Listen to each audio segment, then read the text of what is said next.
Hello, it's Runchell and welcome to my garden studio. Happy creativity! Let's get stuck into some pastels today. I'm going to do a full 30-minute tutorial. It's longer than my normal demonstrations and I'll be going at a slightly slower speed too, so that I can explain what I'm doing and you can observe step by step. This tutorial would suit either a beginner or an advanced student. Now, pastels is not a material I'd recommend you get into if you haven't already got pastels and if you don't already love them. The reason being it's not one of the safest mediums there is to work with. The pastel does create a dust. I work very carefully, striving to not create any dust if I can help it. Even so, occasionally I will smell the pastel in the air, and that means that I'm not working safely. You should not be able to smell what you're doing.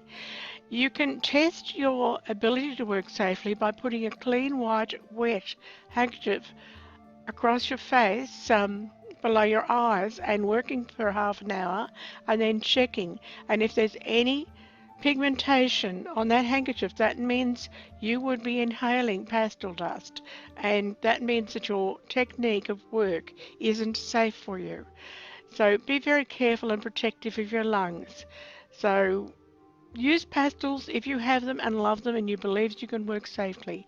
You can get exhaust ventilation bursts that will draw the air away from you and out of the room, and also do all the cleaning, damp dusting. Now can you see what I'm doing here? I'm putting the paper in a plastic bag and I'm tapping within the sealed plastic bag and getting rid of the dust upside down and then coming back to my dust-free surface. It's very important to learn techniques like that so that you just don't create any dust. If you've got young children or babies, perhaps wait until they're older and their lungs are more developed and mature before even considering using pastels. It's best not to use them in the home with children at all.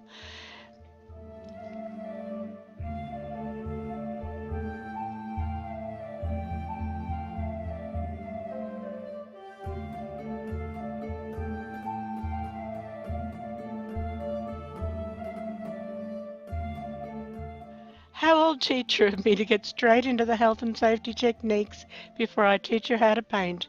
I always insisted on people learning the health and safety of what they were working with before they learned to paint with it. Initially, we're just getting in a background, and the background can be very abstract. We've chosen a colour harmony, and it's blue-violet, red-violet, across to a olive green, a blue-green, and these are my pastels. I've got a complete set, lovely range. I'm working with Art Spectrum, Rembrandt, Schminke, all the good brands. I've got the Mameri. They are beautiful. They're the Italian ones. And the colours, the pigments are just glorious because they're the artist quality. I'm using my garden for inspiration. And I'll keep referring to the garden. The whole idea is that I'm capturing the sweet pea as they grow very naturally, and I want to get that lovely feeling of depth that you get when you look into the garden beds. So this painting will be developing layer upon layer upon layer. Now at many stages you could stop and say that's it. That's as far as I'm going to paint. Or you could keep on developing. With pastel you can do quick impressionism, you can do speed painting work, you can take it right through to highly developed detailed work that might take you months to complete. I will actually spend 10 hours to complete the work that I show you as my finished piece, whereas this demonstration will just be of 30 minutes. But the technique that I use for the full 10-hour painting will be identical to the technique that I'm using in these 30 minutes. It will be a case of looking at what I'm painting. Always look at the subject. the real subject if you can, not just a photograph of it, and look for the shapes, the pattern of light and shade, the colours. You can see when I have a pastel in my hand, I'll look everywhere in the painting to see where I need to lay that pastel down. I'll always have my reference subject near me, and I'll go outside and look in the garden for a refresher if I'm painting from the garden, if I'm not outside at the garden itself, and I'll just keep that natural feeling of nature emerging through the work, nothing stiff or tight. There's a tendency if you're working from a photograph that you're painting it as the photo is and the eye doesn't see as the camera lens sees. We have one major point of focus when we look at something and everything else is slightly out of focus or very out of focus. We cannot focus on more than one major point at a time, whereas the camera can have everything in focus, or you can use special lenses or apertures to diffuse the distance or the foreground. So I want you to try to learn to look at something that's real, three-dimensional, and strive to get that three-dimensional look onto your canvas or your paper. You can already see there's some three-dimension developing in my work here, whereas if you look at a photograph, you're not going to see that much three-dimension in the work unless you're using very experienced focusing techniques. Again, my art materials, my garden, the garden is the inspiration. And keep referring to it, keep referring to your inspiration. Try not to rely on photographs. Try to rely on nature. Try to rely on looking at the subject that you can paint. Okay, you might say to me, but, you know, we don't have tigers in our backyard. So don't paint tigers unless you really must. There'll be something in your backyard that you can paint. There is so much. If you've got children, if you've got pets, there is so much around you that you can paint. You have your own hand. You can draw and sketch your hand. You can look in a mirror and do self-portraits. There is just so much that you can use to train yourself to be a really good artist, a fine artist, by referring to something that's real. What I'm doing here is the pastel dust that has settled on the paper, instead of wasting that dust or tipping it into the tray, I'm actually touching it with my fingers, painting with my fingers, and spreading that dust around. This is where I always check my materials and I remove anything that would be toxic if absorbed through the skin. I study the paint chemistry, I study the pigments, I learn what is toxic by absorption through the skin, through inhalation or through ingestion, and I make sure I take adequate precautions. When we're painting with artist quality materials, we are using quite often some quite toxic materials, and you really need to know what you're working with and how to handle them. So I like to be able to paint the pastels with my fingers. They're designed to be worked direct without a brush. So this is the way I do it, is by just removing anything that's absorbed through the skin or that's highly toxic if absorbed through the skin. I'm keeping a colour harmony here.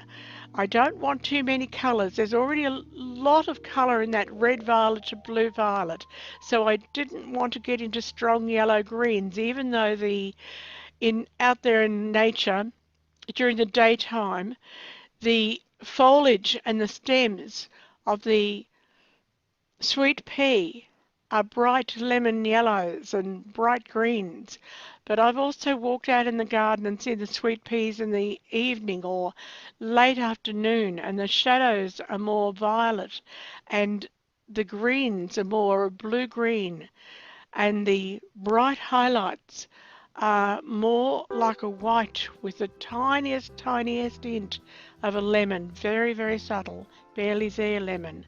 And I thought those were the colours that I would most like to paint this subject in. I'll work some of this violet into it. I want to have blue violet, red violets, rather than extending that colour range right around to blue.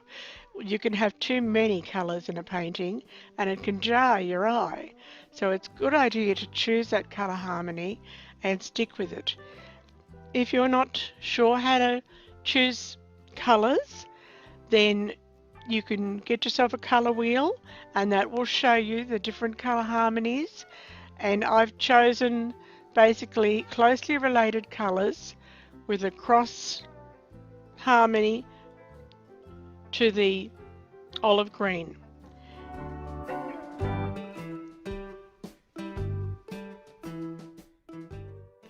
I'm working under daylight.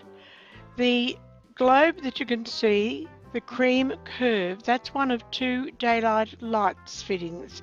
You can get daylight light fittings at most sewing centres or good craft stores. I've always worked under daylight globes. It gives you a consistency of appearance to your work. It's not a good idea to work under morning light and afternoon light and evening light on the same painting. Unless you've got daylight light globes evening the light out so that you can maintain a consistency of tone throughout the painting. Each layer that I put in of this pastel is extremely light. I've got barely any pressure at all. I'm just touching the paper and whisking the pastel over it. I'm not rubbing it in when I first put it down. I'm not pressing hard. Here's an alternative to using your finger. You can use a paper stump. You don't have the same amount of control because you can't feel the pastel, but it's quite useful, and you can also paint with this stump. If you've covered the tip of that stump with pigment, there's nothing to stop you then using it almost like a paintbrush to paint in leaves or very fine lines. It's very handy to keep your stumps near you as you work. You could also have other tools like bits of sponges, cotton buds, but my preference is for my fingertip because I can feel and I have a great deal of sensitivity at the fingertip to know what I'm doing. And when I use the stumps, I will change the stump when I change tone or colour. And then at the end of the day I will rub the tips of those stumps out on sandpaper to remove the pigment from them. Again, with each layer I put down very lightly, I will go back and I will blend that in, and then I'll start producing another layer on top again. So the depth of this bouquet or garden bed of sweet peas is forever increasing in depth, and you've got a tremendous amount of aerial perspective going on behind. At any stage you can say you've done enough, and you can then do the final details on the point of focus in your work. There's nothing to say that you can't choose any point and say this is what I like, this is where I'm staying, and develop it and finish it off. So this particular work that I'm doing could have been finished at many of the stages that I passed through. And you'll see the difference, as I said, when you see the finished work, you'll see that I did multiple layers to get a very detailed final point of focus with a tremendous amount of going back to various degrees of going out of focus, so that you get a feeling that you could almost plunge your hand full arm length into that bunch of sweet peas. If you've ever had a chance to see a real Monet water lily painting from across a huge room in an art gallery, you can swing around and look at it from a distance. You will get the feeling that you could plunge your hand deep into the water. That's what real Impressionism can do for you. That wonderful feeling of aerial perspective or depth. It might look up close like there's no detail, but you've got that feeling of depth which you only perceive when you see the real work from a distance. That's what I strive for when I paint flowers. I don't want a stiff looking flower across the page. I don't want one of these tight amateurish works.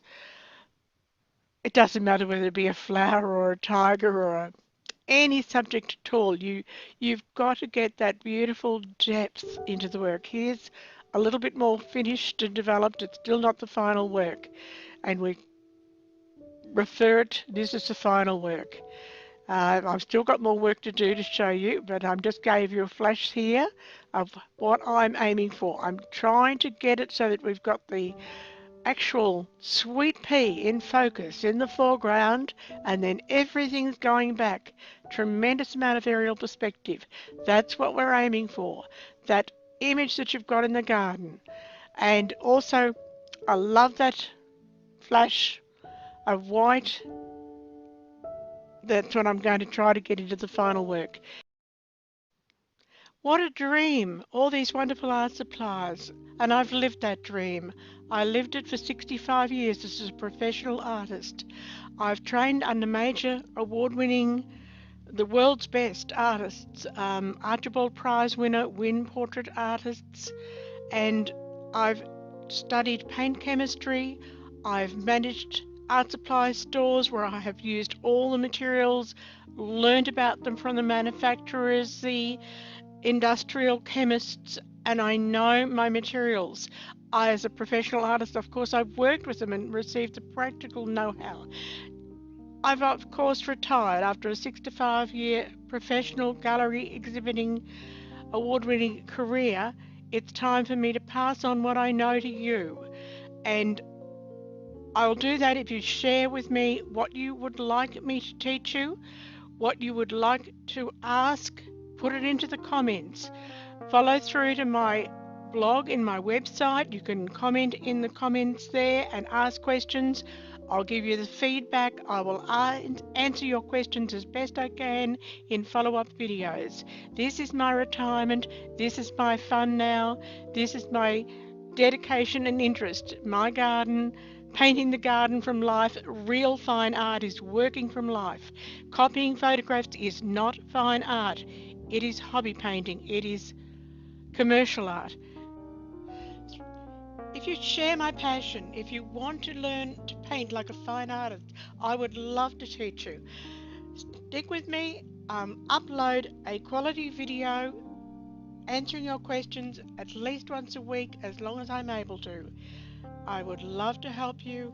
I would love to get to know you. I've seen some discussion on YouTube about pastel pencils being scratchy. No, they're not scratchy, only some brands are. Look at the beautiful portraits that I've done with them. I have a wonderful range of pastel pencils.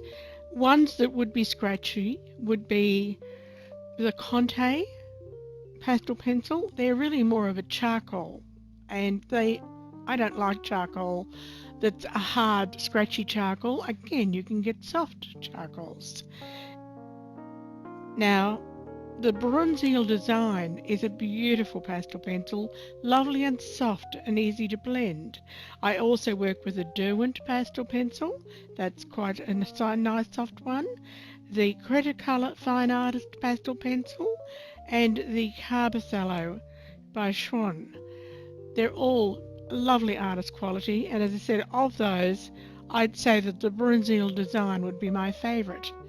So, using a range of 5 different brands there's a range of different variation, and it's only the ones that are more closely related to hard scratchy charcoal that have that scratchiness. See, quite often artists have bought the cheapest ones, tried them and said, oh no, I don't like these. If you try buying some of the better quality brands, you'll find that you're getting a far superior product. So for detail work, the pastel pencil is lovely. If I want to get the tendrils of this sweet pea, it's far easier to draw it out with a pastel pencil tip, which I can sharpen to a point, than it is to try to do it with the edge of a soft pastel.